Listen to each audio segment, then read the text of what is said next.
let's do this Tartarus strategy. I mean, that's probably the whole Shuji Ikutsuki thing, right? I can't be sure. Now that I've recovered from whatever that cross was doing to me, I have enough strength to walk on my own. Still, it seems that what wounds I've suffered are greater than I thought they would be. After we leave the music room, we climb up a flight of stairs and step into a covered passage. I don't know what the signs in this place mean, or if they hold any meaning anymore now that the city has become distorted, but it would seem that there's something called the classroom building is up ahead. We proceed down a long hallway that appears to go on endlessly. I can't tell whether the haze I see is because of the strange fog or my own fuzzy consciousness. I'll be sure to return the favor with my fists. While I've been on the cross, I've been thinking the entire time. We were the core of the Shadow Operatives, but we'd all fallen into the enemy's hands so easily, without any hope of escape. My own powerlessness frustrates me. But even then I kept calm. We still have comrades, Ken, Koromaru, and our new member, Labris. They've grown so much and were able to save me even after I made such a colossal blunder.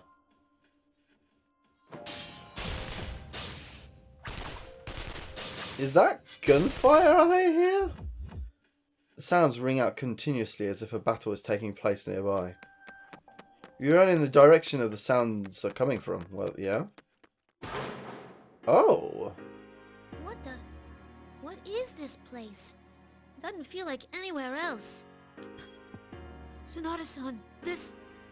Talk about having bad taste. Whoever's doing this really wants this to be the entrance to hell. This is Tartarus, the entrance hall to the tower. 3 years ago, we would gather here day after day to challenge the seemingly infinite labyrinth. We lost and gained so much here. A number of emotions flicker through my mind. Mitsuru-san! Labris' voice echoes across the hall. I turn to look and see Mitsuru up on a cross in a corner of the room. Her head hangs low, and she seems to be unconscious. The cross must be draining her power, just like what happened to me while I had been on the cross. Mitsuru-san, we'll get you down at once! Look out! While we try to rush to her side, a barrage of bullets rakes across the floor, striking sparks in front of us.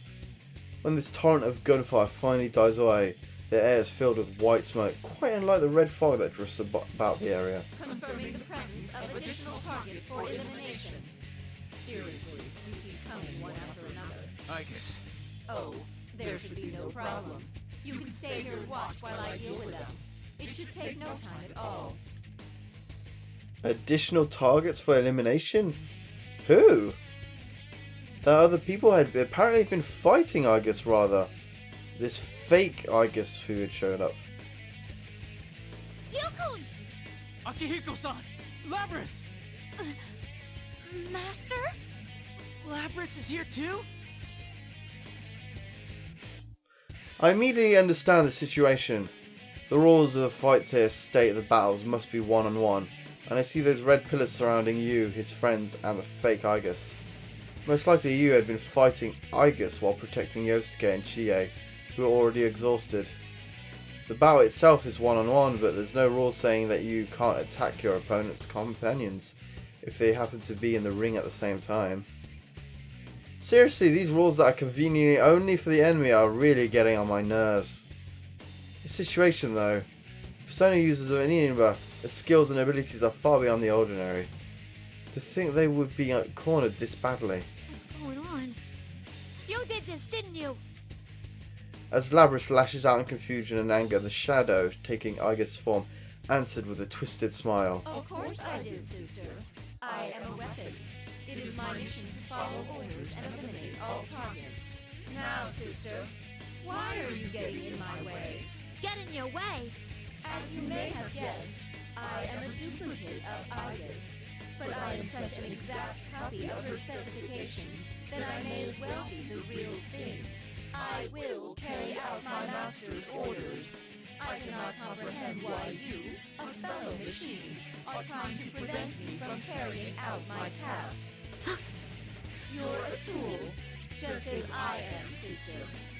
Unfortunately, you were stolen in the previous battle, and now we must be enemies.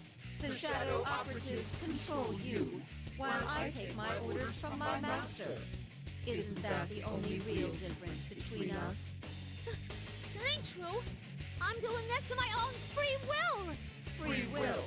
Is that what you base your argument on? Our memories are nothing but data, ones and zeros in our minds. How can you prove that what you know is true?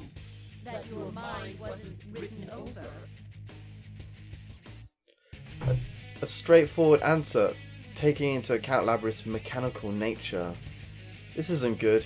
Argus is probably the closest person to Labrys, and like this fake said, if we really wanted to use Labrys as a weapon, we could probably manipulate her memories to some extent. On top of that, there's no way to prove to Labrys that we've never done something like that to her. Damn, what a move! Labrys' faith in us must be. Hey, Labra! It's not a son. Let's leave this to her. I'm sure she'll be fine. Ken has his eyes fixed on Labrys, even as he calls out to me. I see, these guys have just met, but they've already formed a bond through whatever battles they've faced. So far, they believe in one another. Sorry about that. You're right. I should trust in her. Sister, friendship and trust means nothing to the likes of us. Yet you still attempt to fight me. You're wrong. I'm an anti-shadow weapon, too. I can understand what you're saying, but there's something I'm even more sure of.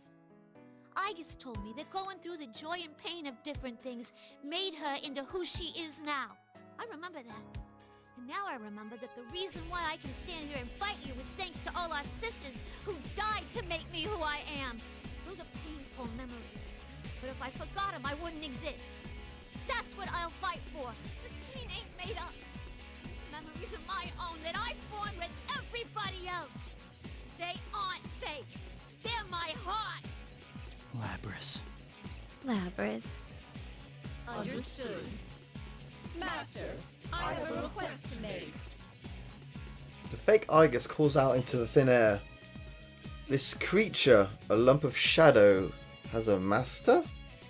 Who in the world could she be calling out to? Testing, testing. What's this? A dumb old machine calling me up? What nerve? I'm a busy bear. Forgive me, but I have a favor I must ask of you. Please lift the barriers on this battlefield and allow these people to come inside.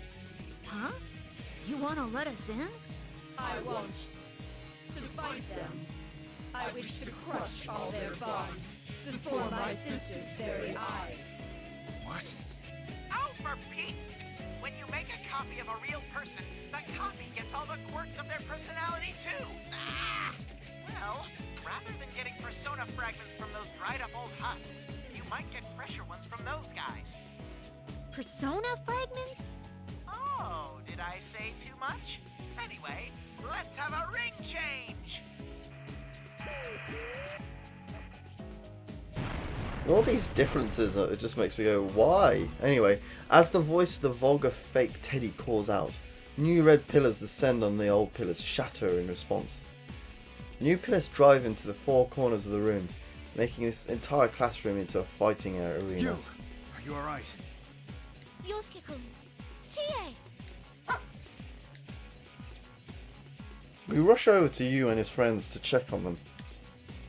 Good, none of them seem to be that badly hurt. After we ensure their safety, we turn to face the fake Igus again. Thank you for inviting us in before your battle concluded. But we're not going to show you any mercy. There is no need to thank me. I am about to eliminate all of you right now, after all. Time for me to make a comeback as well. This is a grudge match now. You guys seem a little different from what I was expecting you to be. But I won't be fooled. I'll protect everyone with all my strength. Okay, well, I Ooh. Well, it is against Igus, so Labris makes the most sense, but we are playing as Akihiko. Let's just be Labris.